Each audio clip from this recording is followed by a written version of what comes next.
No success in the world can compensate for failure in the home. That's why Club Wealth was founded, to help driven, successful, and busy real estate agents like you double their business while building a strong, balanced home life. Join us each week as high-producing agents and team leaders share their stories and unpack the principles and systems they've used to double, triple, and even quadruple their business while enjoying greater quality of life.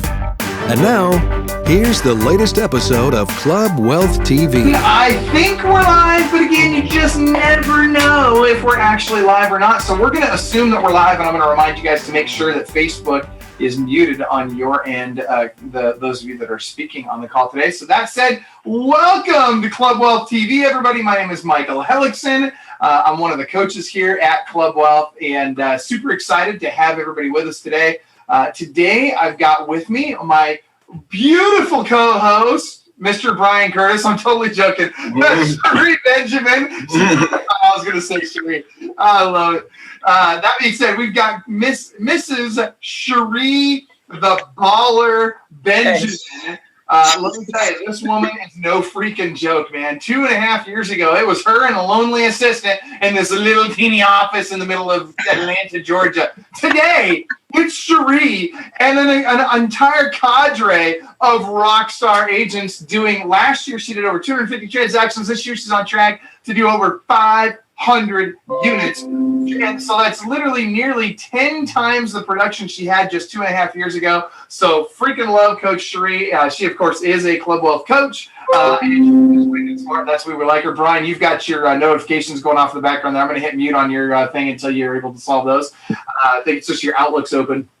That being said, we also have Mr. Brian Curtis, who's also a Club Wealth coach. And Brian is freaking ridiculous when it comes to production. And he also had a really great trajectory. We won't go too much into that today, but I will tell you that Brian doubled and tripled his income year over year and just continued to grow. Last year, he did over 330 transactions. He's completely out of production, meaning that his team does all the production. So is Cherie, by the way. So they get to focus on building their businesses instead of focusing on going out and selling homes, which is what their teams focus on, which is really what it means to build a business, you guys. That's exactly where everybody should be striving to be. And Brian, of course, is also a Club Wealth coach. And as you know, he is arguably the most vocal person on these calls. And so, okay, maybe that's completely untrue, that last part. But we're going to encourage him to be more and more vocal on all these calls because he's super smart and we like to hear what he has to say. So that said, we've also got Mr. Josh Zollinger. And I say Zollinger. He used to tease me because I pronounce it wrong. And he said, it's kind of like saying Zollinger. It's just Zollinger.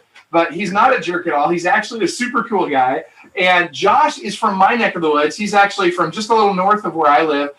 He's from a place called Marysville, Washington, which for those of you that don't know is a freaking hole. I'm sorry, Josh, not to make fun of the town you grew up in, but dude, it sucks. Anyway, that said, Josh found a way to pull himself up by his bootstraps, get himself out of the ghetto and down to California, where he has literally destroyed it down there. This guy goes into Ladera, which is like this high-end neighborhood, and marries this wonderful woman who happens to be Katherine Heigl's best friend. And I'm saying that because you need to tell Lisa to get Katherine to quit calling me. It's getting embarrassing. I think Tara's catching on, and we need to have her stop with that. He had way too much coffee this morning. Rare form. Just way too much. I just joke. Not that I've got a secret crush on Catherine or anything, but clearly she needs to stop texting me. Anyway, that being said, Josh is crushing it. And in the last 3 years, he's pretty much averaged, I'm going to call it, what did you say, Josh? I think you said you've averaged about 400,000 GCI over the last 3 years each year? Yes. Okay, and then all of a sudden now, Josh joined Club Wealth and has gone from $300,000 or $400,000 a year in gross commission income to literally this year he is already. What's your GCI so far this year? Aren't you over $1 million already? So about $1 million on 31 transactions. Oh my gosh! So you're going to close out the year at over $1.5 million, which is nearly 4 times what you did last year. We need like some cue the Rocky music or something like, or something like that. Like, oh my gosh, seriously. We need like something like that to come in. That is ridiculous, Josh. Seriously, man. Almost quadrupled your income. But here's the crazy part. He's been in this luxury market for all this time. The market certainly has not quadrupled, not even close, right? And yet you've managed to quadruple your gross commission income in a single year in a luxury market where you were already doing $400,000. Josh, welcome to Club Wealth. Thank you for being here. Tell us a little bit more about you. Okay, so I came from the metropolis of Marysville, Washington, as you mentioned, and I guess growing up and from living in some trailer parks and apartments and learned the luxury lifestyle and brought it down here to Orange County and working on that. It's funny you say that. And listen, here's the reality, you guys. I mean, Seattle is not necessarily, there's a couple of high-end neighborhoods in Seattle, but there's not a lot, right? And certainly not in the outskirts where Josh and I are from. We both grew up rolling, correct me if I'm wrong, Josh, but rolling pennies for gas broke, right? Like, seriously, like this is not an area known for its millionaires unless you're actually in Bellevue, which neither of us were. No. And I remember, when I was in high school, I went to my career guidance counselor and said I wanted to go to college. And she said, "Are you sure you haven't thought about welding school? Or, if you're good at math, diesel mechanics is really good." And so, wow.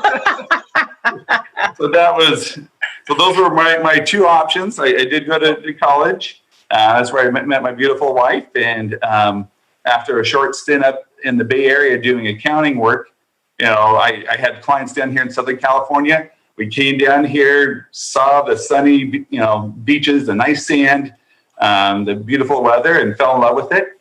And we've been down here for about 15 years now. That's awesome. So do you regret not choosing to go into diesel mechanics? There's days. There's definitely those days.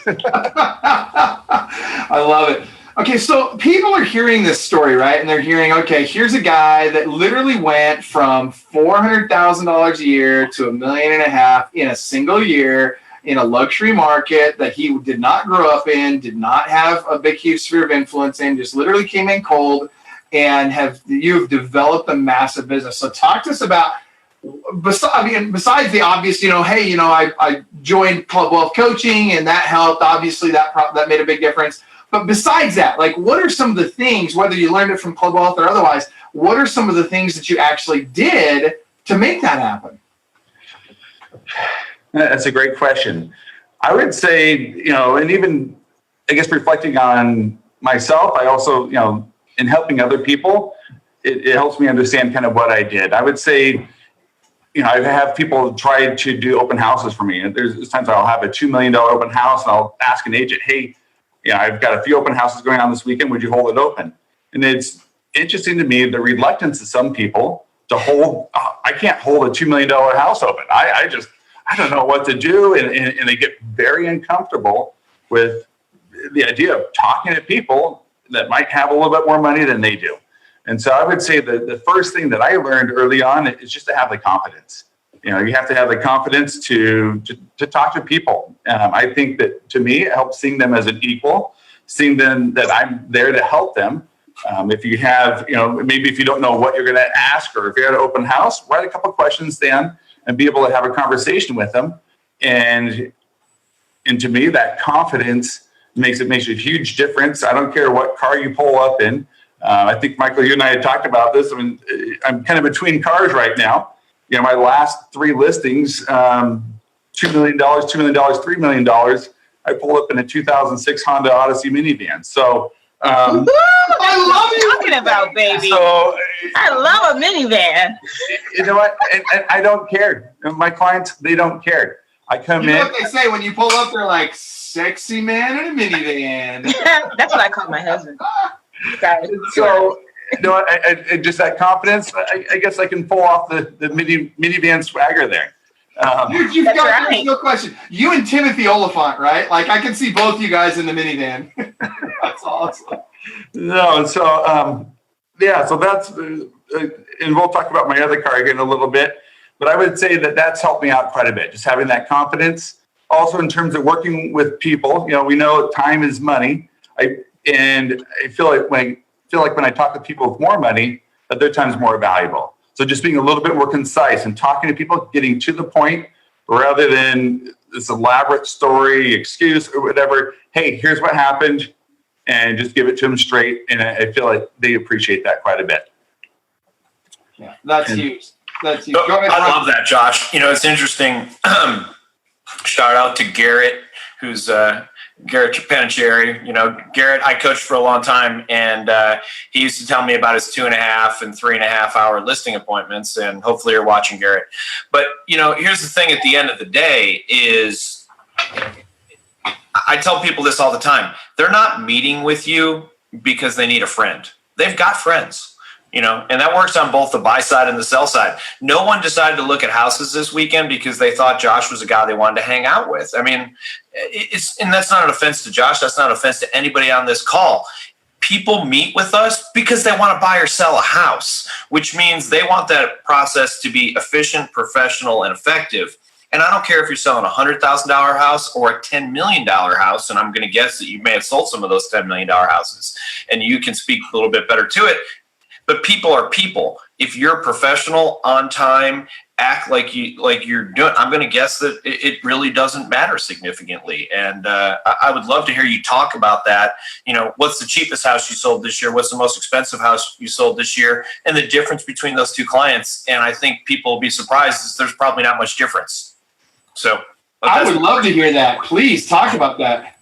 Okay, so in terms of clients this year, so 31 transactions. And of course, I've got my numbers here, as my coach would want me to have. Good job. So low end, it's actually one that just closed last week, 690,000. Oh my gosh, you're working the ghetto now. So hey, if you've ever tried to find something in Ladera Ranch in the sixes, which I once looked in Ladera Ranch, it's not very easy to find something in the sixes. Was that a mobile home or a condo? It might have been a mobile home.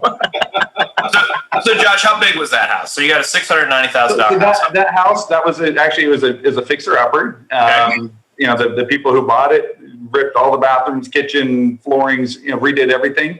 That was about 2,000 square feet, detached home, but alley parking way, so there's no driveway, and so done up, it's like a $760,000 home. There you go. So just perspective for everybody on the call, I pulled my numbers. My highest sale this year is $595. So but I love it. And it was like 10,000 square feet on 100 acres. I don't know. Eric sold it. So, so very seriously, and what's your highest? What's the most expensive house you sold? So the highest, let's see, I think I even have a little picture here. So here's a brochure of this property. Oh, that's a hole. Okay. It's a foxhole. Exactly. So, but it's about an 11,000 square foot lot. Here's a front of the property there. Mm-hmm. This was 3.925 million, about 8,700 square feet, 6 bedrooms, 10-car subterranean garage. There's about $500,000 into the home theater in that house. Okay. So here's what I want everybody to hear. What's the difference between that client who bought that, or who either bought or sold that house, and the client who bought the house for $690? Any difference? Let's see. Both 2 legs, 2 arms. No, there is a difference in working with people. I guess I'm trying to emphasize we are working with people, but just their mentality is different. When you're looking at $690,000 here, or even if I were to split it up into 3 segments. So the first segment being kind of a standard home, $1 million is a standard price home in my market. Upper end would be double that, about $2 million. And luxury is the kind of $3 million and above. When you're dealing with the luxury, they don't need that house. A standard price home, $1 million. You're looking for lodging. You're looking for a place to live, place to be with your family. $2 million. it's more discretionary. It's not relatively not a lot more. And there's a lot of professionals in my market that can afford a $2 million house. $3 million, $2 million. I work with a lot of attorneys, just professionals, executives at companies. But at $3 million, you're working with somebody who's had either born in the right family. I work with a lot of those, or they've had some sort of event in their life. They've sold a business. They took a company public, or they've had something where they've reached that level. On that property at $4 million, the buyer came in, they paid cash for it. And he's a pretty down to earth guy, but when we go through and you're going through the inspection period, part of that inspection period was him bringing his Ferrari over, making sure it cleared into the subterranean garage. Of course. And so you got to make sure that the Ferrari fits. So it is a little bit different. Like I said, you have to really have just that confidence, and just when you're speaking to people, I don't always know the answers, but you know what? Let me check on that. I'll get right back to you. People really look to you as more as an advisor. Here's the real question I'm asking for you, Josh, and I apologize for not being clear. But the people, I understand that they have more money, but they're just people, right? Yeah, no, they're just people. And that was really kind of my point. $1 million in my market, we've got $1 million listing right now. No one wants to buy it, but we got $1 million listing. But the guy who owns it, he's a regular guy. So that would be the equivalent of a $3 to $4 million listing in yours, but he's just a nice guy. And I think that people get intimidated by someone who's made too much money, or made a lot of money, or born into money. Here's the thing. I heard somebody say this one time, is that whoever you are without money, you're just more of the same with money. It's a multiplier. So if I'm a nice guy and I make $50,000 a year, and then I make $500,000 a year, I'm just a nice guy with more money. And if I'm a jerk and I make $50,000 a year, I make $500,000 a year, guess what? I'm a bigger jerk. So anyway, I'm just putting that out there because I love the fact that you don't seem to care who it is. You're going to do your job. You're going to be professional, and you're just going to help people. You're going to consult with them. And I love that. And my question would be to a lot of people out there, why aren't you consulting with your clients? Why does a guy have to make $2 million a year for you to treat him in a way that's consultative? I don't know why. So I applaud you. Is my point. So anyway, I'm going to stop talking now. Go ahead. So Josh, I got some questions for you. So let's talk about when your shift happened, and what was it that shifted you from lower end to $1 million and higher? Like, do you know what that defining moment was when that shift happened? Was it a big break? Was it a decision that you made? Did you change a habit? Like, what was it that made that shift for you? That's a great question. No, I think for me, in listening to Club Wealth and coaching, and just learning to leverage myself a little bit better. For the most part, all these years, it's been myself and my wife, Lisa, kind of helping me where I needed, going along the track. Lisa, we went to BSM in November, and that's kind of where things started. And she came and she understood, you know what, Josh, you need more help. Josh, we need to, work together to really make this happen. And that was my whole reason of joining Club Wealth. Was it's great. I have a comfortable living, making a few $100,000 a year, and I was actually pretty content doing that. But at the cost of working 80 hours, 90, 100 hours in a week.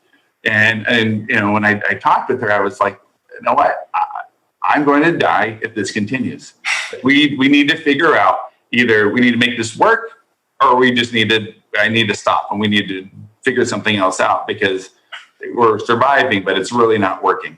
And so, so going through, listening to my coaches, started with Sunit, now working with Mike and Long, and just, Sunit was, Josh, get an assistant. Josh, get an assistant.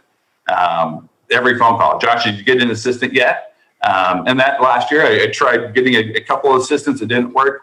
I've got an excellent assistant now that's been able to take a lot off my plate and allow me to focus on the money-making activities. So out of my 31 listings, actually, I broke it down to, I wanted to see what I'm doing, or where my business came from. So I guess on a side note, I am working on building a team. I am working, with Ylopo and Realtor.com and doing other things on the team.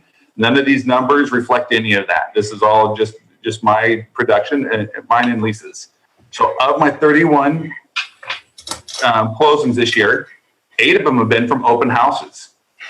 Nice. There's another group that posted this week, or has anybody ever had success at an open house? And I'm going to tell you, yes. I had one. I remember she came into an open house.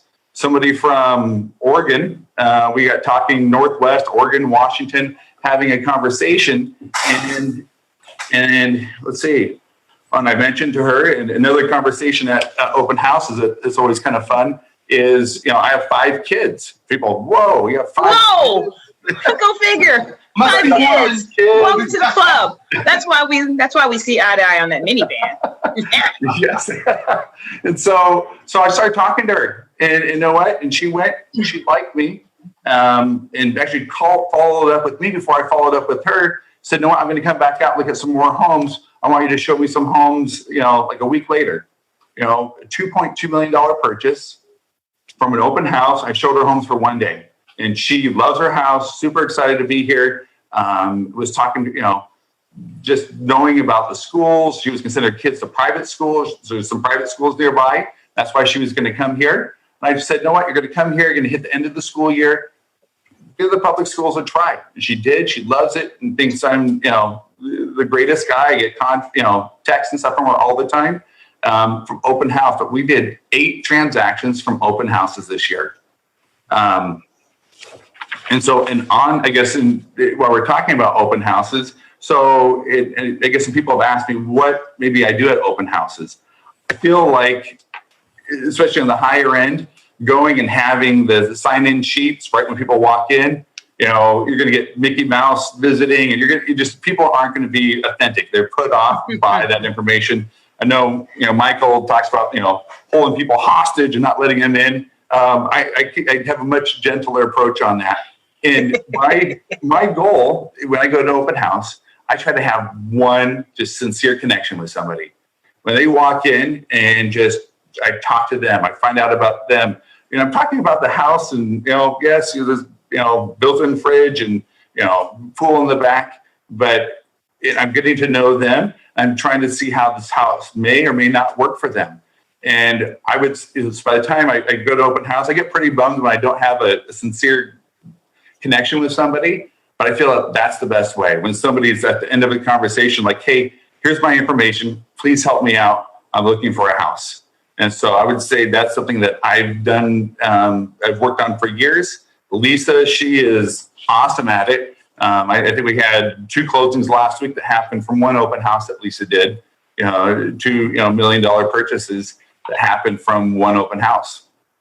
And so open houses have been a big, 8 transactions, probably representing, somewhere along the lines of, $16 million in transactions from that. 6 of my closings have come from past clients. We're working on getting we need to start having more events. I need to repent and get those done, the client events. But we do reach out to our past clients. We do some drop-offs. 5 of our transactions have come from our sphere of influence. 5 kids, you play a couple of sports, you get to know a few people. 4 transactions came from referrals, and then we have 1 lead or 1 transaction that came from marketing, which I can talk about here. 1 was a signed call, 1 was just answering the phone. The marketing, I haven't done a lot of direct mail marketing, and that's something we're working on. The marketing, I like to call it my $7.3 million box of chocolates. And so, so I had a client a couple of years ago that was looking for a specific home. Josh, this is the floor plan we want. This is the style we want. I'm like, okay, I'm going to go out and find it for you. So I went. Lisa and I bought 20 boxes of See's chocolates, and put notes and drop them off at those specific homes. One second. And it's funny, my kids at school, like, yeah, your dad's the candy man. He drops off chocolate at our house. Oh boy. I heard it from a few different sources. People got the chocolates and everything. And I had one call where the guy's like, hey, you know what? Anybody who drops off these chocolates knows what he's doing. You know what? I'm going to keep your number. And sure enough, about 2 years later, I get a phone call from this guy. And when he moved, he showed me my business card and wrote Candyman on there, taped it inside of his desk drawer. And that's where it stayed for 2 years until he was time to sell. So I sold his house. That was $2.15 million. I got a buyer that actually came to the property through some Facebook marketing and bought the property. Then I also got to list their property. So it was a total of $7.3 million of transactions, all because of a box of chocolates. So Josh, what I'm hearing is this: you went to BSM, and after BSM, you and your wife made a decision. Yes. You made a decision. You reluctantly, or you went through a few to find the right one, but then you got an assistant, and then you started doing the work that it takes. So what I want a lot of people to hear is that it's not rocket science. It's a matter of doing what you're supposed to be doing every single day in order to get there for that to happen. Now, I love the box of chocolates. They would probably melt where I'm at, but I love the box of chocolates. I love that. But when you go through it and you look at what you've done, so obviously you are still keeping in touch with your sphere. You're still doing the things outside of just the things that we teach. So what happens, and I see a lot of people do, is that they get going, they get a new lead source, they get something different, and they gravitate to that, and they forget their past clients, they forget their sphere, they forget to make those phone calls, they forget to do all of the little things that you still have to do. When people get an assistant, sometimes they feel like they can just sit back because they have an assistant, instead of the assistant is leverage. That's what the assistant is there for. That assistant is there for that leverage in order for you to grow even more. So good job on that. Thank you. So, one of the things that's striking me on this call that I think is very, very important, and there's a couple of questions, and maybe Brian and Sharif, you guys could look for some of those questions in the chat, and we'll make sure that we get those answered, you guys. But one of the things that's striking me that's very, very important, a lot of people look for, how can I find that one way to go out and sell 1,000 houses? Or how can I look for that one way to go out and sell whatever your big number is? And here's the reality. It's not about finding one way to go out and get 30 luxury sales in 7 months, right? It's about finding 30 ways to get one sale in that luxury market, and really just hitting all of those 30 ways. And that amounts to a lot more business down the road. What also strikes me is it cracks me up because you just hit the nail on the head when you're talking about open houses and agents' concerns about holding open houses on luxury properties. And every time I talk with agents about this, the first thing they say is, oh, my sellers won't allow me to do an open house on their luxury property because they're afraid people are going to steal their stuff, or they're afraid of whatever they're afraid of. But they always blame it on the seller won't let me. And I'm like, are you freaking kidding me? Man up, right? Like, put your big girl panties on and get the seller to freaking do what they need to do, right? Your job is to sell their house. So what I want to know is, how are you getting those luxury sellers to allow you to hold open houses? And again, you guys, 8 transactions this year alone that resulted from open houses on luxury properties. So Josh, tell us about that. So I've had homes that, that has been a concern. Well, Josh, it's a big house with a lot of things. I had a lender and his assistant show up, and somebody's in the basement, somebody's in the backyard, on the main floor, and we just kind of have stations. We've done that. I would say another type of open house we've done is on my $3 million listing a couple of weeks ago, we did a sunset open house. Hand-delivered invitations to the neighborhood, did social media marketing for it, used the client and her database, private schools, kids in schools, and had her invite her friends. The homeowners were there. We had food. I set up live music. We had an event. Had a good turnout. Still working on a potential lead from that party. but that was something that we did that was different. On the big house that I sold, that's actually the third transaction I've had on that house, the 8,700 square foot house. When I had it meaning the third transaction you've gotten from that one house? I helped buy the house, sell the house, buy the house, and sold it again. That's before. And so that's awesome. Yeah, that's a lot of cash right there. And so, but with that, and so I was having a difficult time selling that before. So, and so I went through. Okay, what am I going to do? How am I going to sell this house? The seller is getting anxious to get it sold, and we sold it before we executed on it. But we had planned. We had partnered up with a not-for-profit that was going to share their database with us, or share the open house. We're going to have a huge casino night there, have some professional athletes that were going to show up and their friends, and have this big charity fundraiser. And anyways, I'd already, had a lot of the things set up and was very anxious to do it. And then that's when the buyer came in and we sold the property and didn't get to execute on that. But there's a couple of different things. If you're trying to get people in homes, the homeowners are leery. There are ways to work with them, I think, to make that happen. So I got a quick question for you on that. Why not still hold that open house on that property, even though you had the buyers, already lined up? Why not go ahead and still hold that open house and just accept backup offers? Well, we were looking at doing this event, and it was like there's like $800,000 on wood floors there, and the homeowner was already pretty nervous about it. So he was worried about the damage and things that would have happened. So I would have loved to, but we didn't end up doing that.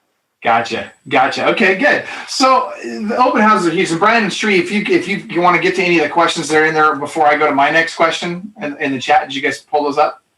Okay, while you're looking for those, another thing that really struck me is that one of the biggest differences for you this year in going from 400,000 in GCI to over $1.5 million in GCI in a single year was hiring an assistant. And that sounds super simple, you guys, but I really want to key on this and write this down. Those of you that are watching right now, write this down. If you don't have an assistant, you freaking are one, right? Like, you guys have to understand this. If you don't have an assistant, you're doing $16 an hour tasks, or in Josh's market, $30 an hour tasks. I'm just joking. But you get the point, right? You're doing tasks that are far beneath your pay grade, and you need to stop doing that. So, and Josh, the other thing I heard you say about that was you went through multiple assistants before you finally got to the right one. How was that process?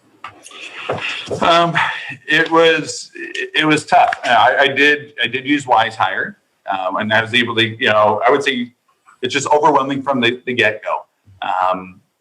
When I posted on Wise Hire, I think I had like 75 applications in like 10 days. And so here it is. I'm looking through all this. I remember my first time through, I was like looking up everybody's social media, looking up everybody's, trying to figure out who these people were and like investigating, probably spending, 5 to 15 minutes on every single person. And it's like, I don't have time for this. How can I hire an assistant? I need help. I need somebody to hire help to hire my assistant. I was just overwhelmed.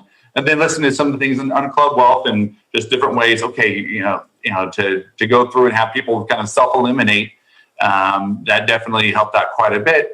Having people, responding, having people respond to some questions, leave a voicemail. And it was crazy how much that narrowed things down. So, first assistant, I was trying to hire somebody from outside the industry. Somebody had I can teach somebody real estate. I tried hiring somebody with marketing experience. But I found out that, for her, she thought she was going to be on Facebook 30 hours a week and not have a lot to do, and realized that, hey, this is a lot of work. Second assistant was great, but she had small children, and just that was too hard. And finally, the assistant I have now, 20 years in the business, she's has a broker's license, has a lot of experience. Through Club Wealth, we hear all the time, hire for personality, not for skill. And I got both. And so that's been tremendous in being able to, in terms of me growing and looking forward, to have somebody that agents can go to, ask questions to, without having to help me down all the time. And you said you used Wise Hire for that? Yes. Okay, and we love WiseHire. For those of you guys that don't know WiseHire already, check them out. I'll put the link in the comments here, but definitely love WiseHire. Sheree, looks like you've got one of the questions. I do. Good old Coach Mike Bernier. Love Mike Bernier. What's up, Mike? Hey there, Mike. He's got a great question. How are you attracting luxury clients? With my good looks, right? It's with the minivan. But what sets you apart, right? I mean, like, what's your USP to attract them? What are the, what is causing that to happen? So the USP, I'm working on those. There's actually one I've heard I've actually used twice this year on deals that probably wouldn't have happened.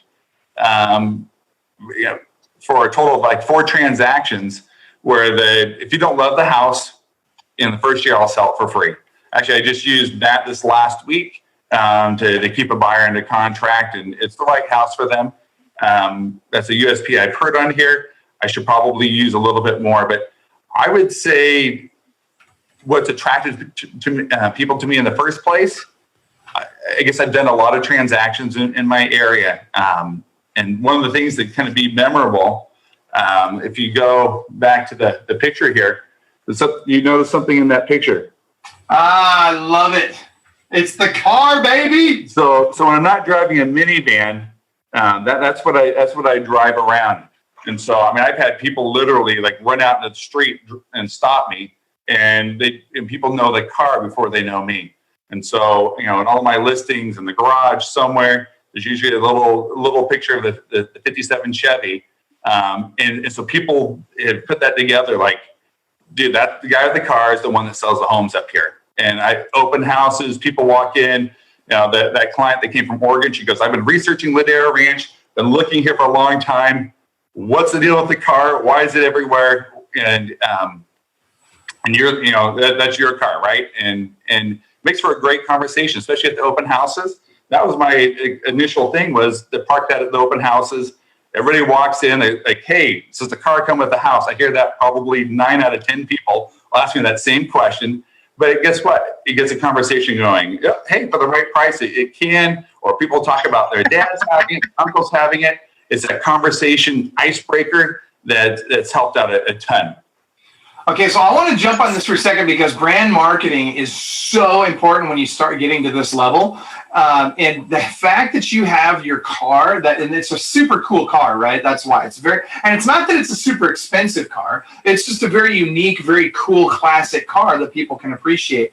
And because it's in all of the pictures for all of your listings, it gets recognized, right? You've got this picture, and then you've got the red car, right? And the red convertible, and everybody recognizes that, and that becomes a part of your brand. I saw a guy in Seattle did something similar. I say similar. He was a waterfront specialist, and so he had rubber duckies, and it was kind of dumb, right? He was the rubber ducky guy, but at the end of the day, freaking like he would do stuff like he would hold an open house, and he'd put like little buoys out around the property, and he'd put thousands of rubber duckies in the water. And so people would be driving by on their boats, and they'd see the rubber duckies, and it's like, oh, that must be the duck guy. And dumb stuff like that, right? But here's the thing. People got it. Like they started to associate with him. So all they had to do was see the freaking duck, and they thought of that guy, and they thought real estate, and they thought he's the guy that sells all the houses here, just like your car. So my challenge for the people watching here is, especially those of you that are in luxury markets, figure out what is that thing that sets you apart. And that is kind of a USP, right? And it's not really a unique selling proposition, but it's definitely something that's unique about you that gets people thinking about you. And if you're especially in a luxury market and you're not doing something like this, what the freak sets you apart, you guys? What's different about you? Why in the world would anybody think about you instead of the 3,000 other agents that would love to sell properties in that neighborhood? Find something you can do to set yourself apart in a positive way, not in a negative way, because there's plenty of that, right? But Josh, kudos to you, man. The freaking red car, no joke. That's genius. I love it. Sheree, I think you had something you were going to add? Or no, maybe not. Okay, go ahead. It was Brian. Go ahead, Josh. Oh, no, I was going to say, so that car, when I've had the car now for 8 years, and it's amazing to me. I had a client that was a CEO of a public company that was a referral to me, and I was all nervous. They're flying in on their Learjet, and I needed to pick them up from the airport, and I'm like, And so I went and I'm like, I don't want to go pick up this guy and his family in my Chevy and, drive him around looking at, we're like $15, $20 million homes in Newport. And so I called a friend up, like, dude, I'll get your car detailed, pick up his S-Class, picked him up at the airport. We drove around Newport in his S-Class that day. And during the day, my car came up. I showed them a picture of my car. And they're like, next time we come back, pick us up in the Chevy. And so I think the Chevy has helped me. And when I bought that car, 8 years ago, 2010, I was just coming out. I'd had a Honda Accord for years. And I was like, no, I need a car. I just want to keep people guessing. I wanted people to, I could pull up to a house and like, dude, does this guy have millions of dollars or is he flat broke? And just keep them guessing. And, but using my car has definitely helped that quite a bit. So next time I take them out, we're pulling up into these, $15, $20 million homes in my Chevy. The agents are like, dude, that is so sweet and loved it as well. So tell me something. What is the difference in selling, or should I say, how are you selling luxury real estate? So your listings, you get a listing in, and what are you doing differently on a luxury property than what you do on, let's say, a $600,000 property? And I want you to talk also about, is it more expensive to market this luxury property? Because we see a lot of things where people are spending thousands of dollars on their luxury properties versus on a non-luxury property. Now that is an awesome question. And it reminds me, I don't watch I don't watch TV very much. Whatever that show is with that Josh, that other Josh, the Josh that wants to be like you. And so, but I remember I watched one episode, and then where these two agents went in together, and they're like, "Hey, let's go in on this together, and basically we'll split the cost." When you work with luxury properties, like I said, to me, I love high end, like double your market value.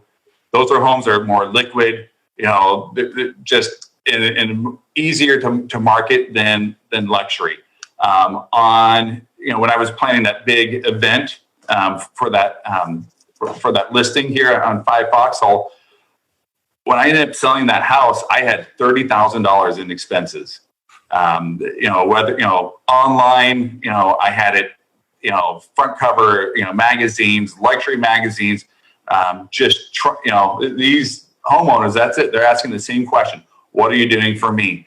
I go through and I leverage some different marketing channels where my listings are put in, let's say the Wall Street Journal, New York Times, and just I try to get it out there. But I would say, to me, there's marketing channels, and I guess I kind of got off there a little bit. But in terms of getting the house ready, I mean, what's the first thing that you see? It's the images. I'll tell you that when you get the houses ready, and that to me, that's the key. So when I go, let's look. I've got some props here. I'm not sure how often you guys have props on the show, but I was thinking about this. So here's a house that was listed. This house has been listed it's been listed multiple times. It was actually just listed with one of the top agents in the whole country, and that was their main picture. After letting go of that agent, they interviewed 6 agents that I competed with, and I got the listing. And so I went in there, and when you go to these listings, you really have to have a plan. You really need to study the properties, understand the market. And I mean, I crunch all the numbers, but ultimately I usually don't even get into the numbers. I just go in and try to answer the question. Everybody wants to know what's in it for them. How are you going to help me? And so I went to that listing, and I went and told them, guess what? You're going to have to spend about $30,000 on this house. You're going to have to come in here. We're going to have to change the landscaping. This house has been empty. You need to stage it. It's kind of dated feeling. Let's go through. Let's stage it, make it a little bit more modern. So I went in there with a very clear plan. It's a Tuscan house. And they said, one of the other agents were like, okay, you need to paint the cabinets white, put some Carrara marble in there. I'm like, no, that's not the house. This house is Tuscan. You can't change the kitchen and change the whole house or it'd be off. Let's go in here. Let's do some paint. Let's do some landscaping. So just to give you an idea, again, sorry for the props, but that was their listing photo. And this is what I did. Dude, I have a feeling I can guess where that came from. Did anybody help you with that photo? Where did you use a service to enhance that photo at all? No. You didn't. Your photographer literally caught it with the sunset.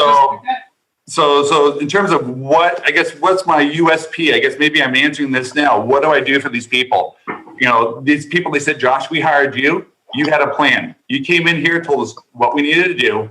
We had an idea of a budget. I went in and I executed with my landscapers, my painters, stagers, and got the whole property done.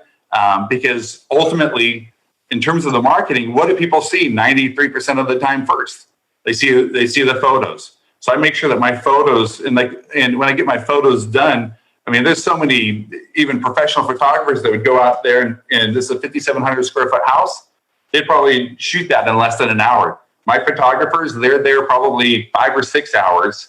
And there's photographers out there that will go through and they take about 10 different images with different lightings and different flashes in there and Photoshop them to get like a magazine quality photo. So all of my photos are all, so once the house is prepared and, all the way through, I, pressure wash, windows clean, everything, perfect, because I feel like you only have that one chance to make that, that first impression.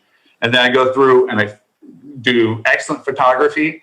And then, and I also do videos as well. Not kind of the sleepy videos with the elevator music. I try to do a little bit better on the videos, including drone photos and video as well. And so I'll spend a couple $1,000s just on the media side of getting these homes. And then, I just showed you the front pages of these, but these are, I'll get really nice brochures that will go through and showcase the house. And it's amazing to me how many people 1 or 2 years after a listing, they'll come to the open house, they'll have this flyer, they'll keep it in their drawer and, it's a marketing piece.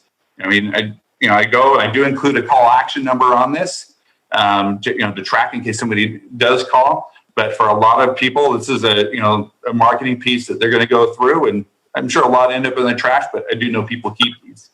And so that's part of what I do to market my properties. So I got a question for you. So let's back it up a little bit more. So not in reference to what you do right now that you've gotten into higher than $1 million, $2 million, $3 million. Let's go back to the very first one. So that very first one, that was your first luxury listing. How much do you think you spent on marketing? Because we have so many people who just need that first one, and I want them to understand or at least have some sort of a ballpark as to what that first one might be like. I think that my first one, it was a short sell. Actually, I still did some professional photos, but love it. I did a good job. And know what? For a short sell, I got a lot of money for it, and that attracted one of the neighbors that said, "Hey, if you got $1.3 million for that piece of junk short sell that had squatters living in it and handled that, you can handle my listing." And then from there, it just went on and meeting people and talking to people and lots of open houses. But in terms of, I mean, let's say people getting in their first one now, what would it cost? I mean, I guess what's changed with times a little bit too is, again, kind of that Pinterest effect or Houzz or, Instagram. Just the images are so, kind of those perfect images everybody wants. So, I mean, you don't need to spend as much as I do on video photography, but somebody getting in, spend at least that. And then, do open houses, do Facebook promotions. You can get it done a lot cheaper now than you could back when I started. Well, and one of the things that we like to use and we recommend is a company called Box Brownie, and I'm actually typing it in now. I can't remember our link. If Tara or Aubrey could add our link in here for Box Brownie, we can actually get you for virtually nothing. You can take a typical photo of a house, and it's like $1 or something like that, $1.40 or something like that. They'll make it look like that Twilight shot that Josh showed. Box Brownie does a great job. I use them. especially let's say when I do get these. I had a listing here that was $1.2 million, and didn't look that great. I sent the box brownie. I had them virtually staged the key parts of the downstairs. I spent probably on the virtual staging. It's a little bit more expensive. I think I spent $300 or $400 to get the house done up, but the photos look amazing compared to when people walked in the door. They're like, "Hey, what happened?" But you know what? You have to get them in the door, and that's what it took. Yeah, and that's our job, to get them in the door. Absolutely. And that was actually one of my, I said I had three sales. One was a marketing piece, the chocolates, and one was a sign call. And that was a Sunday, 4:00. Hey, I went to all the open houses today. Can you come show me this house? I sent Lisa over there, and we got it closed, and he'd seen the pictures online. So it worked. I love it. And so you guys, seriously, remember to take baby steps. It's not, and I'm hearing Josh say this, I'm hearing Brian, and I know Sheree would say this too, that it's not about how do I sell this, luxury property. It's about first, how do I get the listing? Then once I've got the listing, then I've got to figure out how do I market it properly. Then it's about how do I get traffic, right? First, I need to get phone calls. Then I can go from a phone call to an appointment. Then I can go from an appointment to a potential sale. But too often we go right from I want to go from I got this listing to I'm gonna sell it right now. And people forget to take those baby steps in between. It's like going on a blind date. I always compare this to the blind date, right? You don't walk up and knock on the door and hey, you meet this date for the first time. And you go try and make out where they're on the porch right then and there, right? That's terrible. Like you would never do that. Buy her some freaking flowers, take her to dinner, take her to a movie or something, bring some value, then take that next step. And Josh is doing that. He's not saying, look, I'm just going to throw it on the market and hope somebody sells it. He's saying, look, I'm going to go through a process. I'm going to have a plan for how to sell this house. And people in luxury expect that. They expect that you're going to have a plan walking in, and you're going to know the difference between a Georgian and a freaking Tuscan. And if you don't know the difference between the two, then guess what? It's over, right? You've got to know, because they're a much savvier client. It's not that other clients aren't savvy, but people that operate at that level are clearly either intelligent or just super lucky. But most of the time, it's because they're fairly intelligent. They got there for a reason. They expect you to be fairly intelligent as well. That's right. You go on those listing appointments and you over prepare. And that's what I like as to what I'm hearing that you do, is that you over prepare for it and then you go with the flow of it, but you over prepare for it first. That would have tossed me out. That would have kicked you out of my house if I had a Georgian and you came in and started talking about making it contemporary. I'm going, what is he talking about? Yeah. You just want me to spend $30,000 for no reason. So know what you're talking about. Research it, do the homework. Beforehand. A lot of luxury is doing a lot of the homework beforehand. And think about it, guys. It's the same thing if you're selling a $200,000 house. You still need to do the homework beforehand. Right. So the biggest thing that I've heard today, Josh, and I know we're getting close to the end here, but the biggest thing that I've heard today is you do all the things to make it really, really a good experience for the seller. You're taking better pictures. You're looking at their house. You're researching. You're being professional. Here's the thing, guys, and if you don't hear anything else today, and I hope you heard a lot of good stuff from Josh, the biggest thing that I heard is he does it the same every time. Even when he's got a crappy $600,000 house, he still goes and takes good pictures. Or that $1.2 million house, that's a little below what he likes to sell, but he sent those pictures over to Box Bounty. He got them virtually staged. So here's the thing. You said it cost you what, $400 to do that? Yeah, well spent. So here's the thing I was telling somebody yesterday. Think about this. You're marketing a $400,000 or $500,000 house, and I know, Josh, you can't even. I guess maybe you could buy something that burned to the ground for $400,000 in your market. But if you're marketing a $400,000 house, you're asking the seller to pay you $24,000. spending $400, is it really inappropriate? I understand, you get down to, 100,000, 50,000, that you can't spend that kind of money, but anything over a couple $100,000, again, we don't think about it because we only think about our half. We're like, oh, I only made, I'm listing a $200,000 house that's a $6,000 commission. No, it's a $12,000 commission, and it's your job to market that. Do you really feel like we should get paid $12,000 to put the house in the MLS and take pictures with our iPhones? So I don't care if you're listing a $200,000 house or a $2 million house. Do what Josh is doing, and he goes above and beyond, and he thinks about people, and he's a professional. And I really applaud you for that. And the reason that you can go in and make over $1 million in GCI in a market that you've been in for just a couple of years is because you go above and beyond. You sell a crappy short sale, and you got 3 other sales from it. People are going to look at what you're doing and why you're doing it. They're not just, we have to be different in a good way. And again, I applaud you for that, Josh. And you have to be authentic. And that's what he is. He's still authentic to himself. And so his clients resonate with that. You don't come in just like this sales doggy, reeking of all of that. You're authentic to yourself. One of the things I want to make sure that people hear, when you first said that you can't get anybody to hold your $2 million house open. Well, Sheree would hold your $2 million house open. Why? Because Sheree would want $2 million buyers. So when I did the math, 25% of your business right now has come off of open house, and it's August. It's August because you're holding the houses open. So if you want to sell $1 million properties, go hold some $1 million properties open. Definitely. All right, so we got to wrap it up. Before we do, Josh, final thing I'd like to ask of you.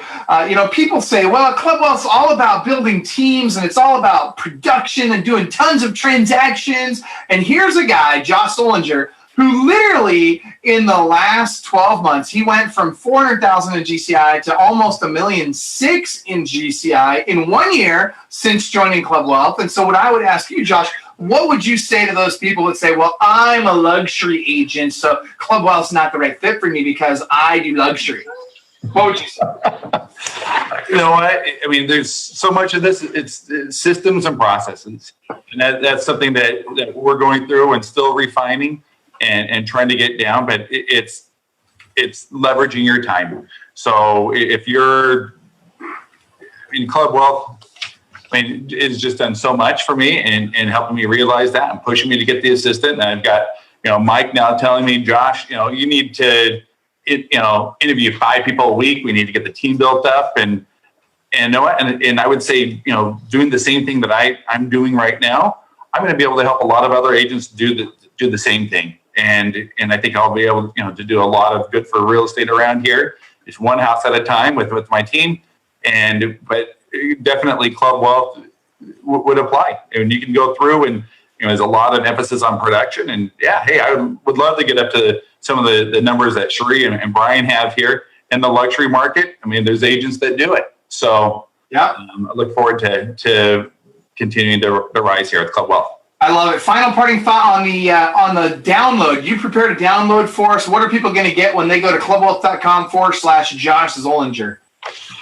No, I went through. I gave my 4 C's of working with high-end luxury clients. Just give you an idea of just working with people. I said there's still people, but I handle people just a little bit different on this end, on the high end. Not always, but just and just kind of reaching to their personality types. And then also I went through and did I think a 5-point checklist here. That's kind of what I do to get a listing, talk about my listing presentation all the way down to open houses and events to get those luxury homes sold. I love it. All right, guys, we got to wrap it up. We got to get to our coach's call. Thank you, Josh, so much for being here. And Sheree and Brian, of course, thank you as well. Very eye-opening. What a wonderful episode of Club Wealth TV. So have an awesome day, everybody. Remember, inside each one of you is a luxury beast. Just time to get out. You got to choose to unleash that beast. So go do something world-class today. Figure it out, but take some kind of action. Have a great day, everybody.